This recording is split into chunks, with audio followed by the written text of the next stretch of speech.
ateliers Buguet sont le prolongement d'un projet social initié par l'abbé Buguet lui-même, le fondateur du sanctuaire de Montligeon. En 1878, lorsque l'abbé Buguet est arrivé au village de la Chapelle-Montligeon comme curé, il s'est rapidement rendu compte de la pauvreté du village, due à du manque de travail. Dans l'air de son temps, l'abbé Buguet a fait beaucoup de démarches auprès d'entrepreneurs, d'investisseurs. Une deuxième intention de l'abbé Buguet, il avait le souci de prier et de faire prier pour les défunts, pour les morts. Il a donc monté cette fraternité de prière pour les défunts et cette activité a nécessité d'imprimer des bulletins de plus en plus nombreux et ça a donné lieu progressivement à l'imprimerie de Montligeon qui a été le premier bâtiment construit dans le nouveau sanctuaire de Montligeon qui a employé jusqu'à 200 ouvriers dans ses grandes heures. Malheureusement, cette imprimerie a fermé ses portes. Cette cessation d'activité a laissé place à des bâtiments industriels au sein du sanctuaire et pour lesquels nous avons cherché un projet qui puisse rejoindre cette préoccupation sociale de l'abbé Buguet. C'est un artisan lui-même qui est venu taper en l'occurrence à ma porte et qui a dit mais attendez, vous avez là un lieu extraordinaire, vous avez de l'espace, vous avez vraiment de la place, un lieu adéquat pour accueillir des entreprises et c'est lui qui nous a dit et ces entreprises pourraient s'entraider. La première entreprise s'est installée en juin 2012. Les autres ont suivi. Aujourd'hui, en 2015, il y a une petite dizaine d'artisans d'installés. Le projet de départ, en fait, c'était de pouvoir avoir de la place professionnellement. Et derrière ça, tout le projet humain des ateliers Buguet, vraiment tout le projet de développement de cette friche industrielle, qui était plutôt sympathique comme défi. En chef d'entreprise, on est plutôt des hommes de challenge. On a beaucoup d'aventuriers parmi ceux qui sont là. Et il y a aussi cet aspect-là, le fait d'être des défricheurs. En un sens, ça les a attirés. J'ai craqué en arrivant, je me suis dit c'est là que je m'installe. C'est là que je m'installe, c'est vraiment trop magique, c'est splendide, c'est empreint d'histoire et tout, c'est là que je m'installe. Mais je trouve que c'est marrant parce que depuis que je suis là, j'ai aussi vu pas mal de gens qui se reconvertissent déjà ici. Quand même, le menuisier n'était pas menuisier à la base, le savonnier n'a pas fait des savons toute sa vie. 100% de ceux qui sont installés aux ateliers Buguet, 100% ont fait un tout autre métier avant. Tous ces parcours complètement atypiques nous apportent beaucoup en fait de leur expérience. Et donc c'est peut-être aussi pour ça que finalement on se retrouve là et qu'on est plein de bonne volonté parce que je pense qu'on s'éclate dans ce qu'on fait tous les jours et du coup c'est de l'énergie, c'est de la bonne énergie. Ça veut dire qu'ils sont sur une démarche personnelle dans leur vie importante et donc c'est très enrichissant de les entendre et de les accompagner sur ce projet qui est aussi un projet pour leur propre vie. Plutôt que de rêver leur vie, ils sont venus vivre leurs rêves aux ateliers Buguet, ça pourrait être un slogan. Ici, chaque entreprise qui vient signe une charte dans laquelle chacun s'engage sur cette mutualisation lorsqu'elle est possible. Ce qui m'a beaucoup plu dans cet état d'esprit, c'est la mutualisation, la solidarité qui peut exister. On est les uns à côté des autres, on est à l'écoute, c'est de l'entraide. En chef d'entreprise, on a quand même des grands moments de solitude, donc quand on arrive et qu'il y a quelqu'un à qui dire bonjour et qui peut comprendre aussi les problèmes que l'on peut rencontrer, on s'installe autour d'un café, on en discute et voilà, donc c'est du relationnel quotidien. Voilà. C'est un endroit où tout le monde a envie de s'ouvrir vers l'extérieur, de faire des choses avec les autres, pour les autres. Donc c'est pas que du marchand. Dans toute création, il y a un échange à un moment donné. Il y a forcément un échange. Le moteur, je pense que c'est le partage. Je pense que c'est l'envie de faire avec les autres et d'avoir des projets communs.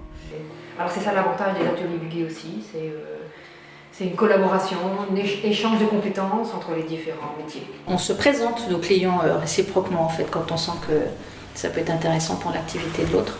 Je crois qu'on aurait commencé ailleurs, on aurait eu beaucoup plus de mal. Là ça nous a facilité la tâche énormément, c'est sûr, c'est certain. D'autant plus qu'on n'avait pas mesuré du tout l'élément des visiteurs du sanctuaire, dont on a profité bien sûr. Et quand on voit le résultat des artisans ici, la beauté des savons, la beauté des cuirs, la beauté des meubles, on se dit qu'il y a fort à découvrir dans ce travail. Et dans la charte, il est indiqué aussi qu'on les réunit alors une fois par mois autour de la table. Ça veut dire qu'ils vont prendre le temps de s'asseoir, le temps d'entendre ce qu'on appelle la pensée sociale de l'Église, en tout cas prendre le temps de prendre du recul sur leur expérience au quotidien, Et puis ensuite, cette réunion parle de choses parfois aussi plus pratiques. Je suis contente d'y aller. En tant que chef d'entreprise, le temps est tellement compté les 5 premières minutes, on se demandait ce qu'on faisait là, hein, très sincèrement. On se demandait où Don Jacques voulait en venir. Et au bout de 5 minutes, on se sent posé, plus à l'écoute. Dans la vie du quotidien, on se croise, on se voit, on échange, voilà. Mais c'est bref que là, on se pose. En fait, ce qu'ils font partager avant tout, c'est les valeurs humaines et c'est ça qui nous plaît. Il n'est pas nécessaire d'être chrétien pour être un artisan aux ateliers Buguet. Nous avons des échanges riches dans les deux sens. Nous, les prêtres, essayons de leur faire entendre, comprendre cette vision de l'Église sur l'homme, sur le travail, pour qu'ils puissent voir comment elle peut enrichir leur façon de travailler. Ce que dit le pape, c'est que le travail, c'est la façon de développer les potentialités de la création, mais c'est aussi la façon de développer nos propres potentialités. C'est ça qui fait du travail quelque chose de beau. Donc déjà juste réaliser qu'en nous, créer, ça nous fait du bien. Après, justement se dire, super, parce que dans mon métier, j'ai beaucoup cette possibilité. Ou alors, j'ai quand même peu de marge, comment je vais faire pour essayer d'en trouver une plus grande? Et nous entendons, nous aussi, de leur part, la réalité concrète dans laquelle ils se trouvent, les difficultés concrètes rencontrées dans le management, dans l'économie, dans le rapport aux clients, dans le rapport aux fournisseurs, dans le rapport à son travail. Ils sont derrière nous, quoi. Ils sont à l'écoute. Je trouve que l'échange est très positif. Je trouve que c'est vraiment très énergisant. Voilà, énergisant. Ouais, ça bouillonne, quoi. C'est la vie. On est vivant, c'est ça. Il y a une action immédiate sur notre quotidien. Ça permet d'avancer aussi. Parce que notre monde a besoin, encore une fois, de redonner toute sa dimension, toute sa place à l'homme. L'Église est faite pour l'homme et donc elle a quelque chose à dire sur le travail. La doctrine sociale est vraiment un trésor et qui est fait pour tout un chacun parce que c'est beaucoup de bon sens. Et c'est redonner encore une fois à l'homme sa place. On ne peut pas toujours fonctionner de manière vénale parce qu'on est une entreprise. Ça nous enrichit certes, mais ça ne nous enrichit pas spirituellement et ça ne nous enrichit pas humainement. Et on a tous besoin de ça, je pense.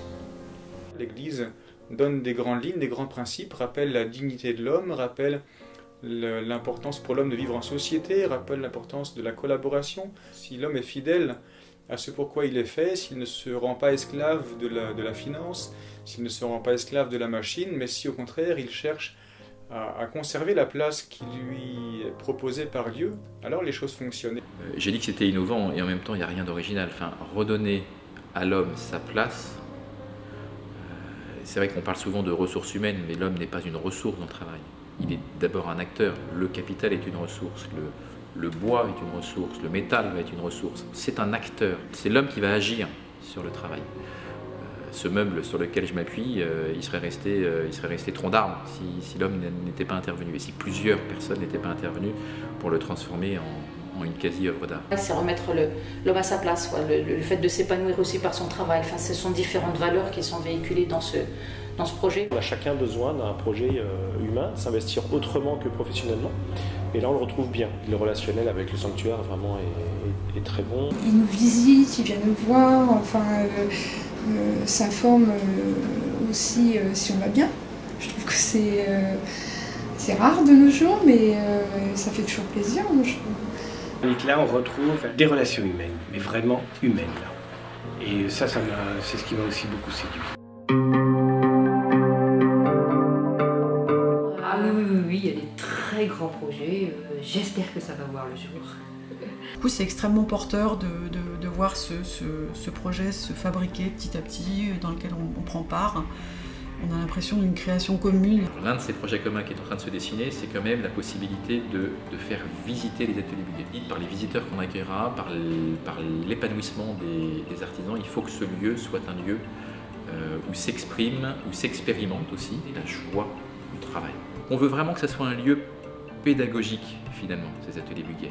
Ces valeurs humaines, c'est ces forces qu'on réunit ensemble pour pouvoir monter un projet et faire en sorte que ça puisse être transmis à d'autres. Parce qu'aujourd'hui, c'est nous, mais demain, c'est peut-être... Voilà, on a aussi, entre autres, des gens qui sont soit en phase de reconversion, des gens intéressés par le projet, mais c'est aussi des gamins qui peuvent regarder justement, qui peuvent découvrir d'anciens métiers. On voit bien dans les yeux des gamins ceux qui sont attirés par le côté manuel. Je trouve que pour les parents, voilà, ça peut être intéressant aussi. C'est une très bonne idée de côtoyer des savoir-faire comme ça et de les rendre visibles. C'est quand même une richesse de notre patrimoine. Donc. Un petit projet qui me tient à cœur, c'est de mettre en place des ateliers éphémères. Créer un petit événement avec un intervenant sur le cuir, sur le bois, sur la poterie. Sur les 10 000 mètres carrés que nous a laissé la friche de l'imprimerie, aujourd'hui, à peine 3 000 sont occupés. Ça veut dire qu'il en reste 7 000. Donc l'enjeu aujourd'hui, c'est quand même de pouvoir commencer à réhabiliter une partie. Il y a déjà un bon noyau, on a le noyau dur. L'idée, c'est vraiment de pouvoir accueillir d'autres artisans. Pas forcément beaucoup plus. Ce serait dommage qu'il n'y ait que aux ateliers Buguet où on essaye de donner à l'homme toute sa place. On a déposé par exemple la marque Atelier Buguet. Pourquoi ne pas imaginer qu'à l'autre bout de la France, il y ait une entreprise qui soit vraiment dans le même état d'esprit et qui du coup soit estampillée Atelier Buguet. Ce qu'apportent les ateliers Buguet, c'est le témoignage, le rappel que la vie éternelle a déjà commencé. Elle a déjà commencé dans tout ce qui fait ma vie aujourd'hui et le travail est un lieu important dans la vie de chacun.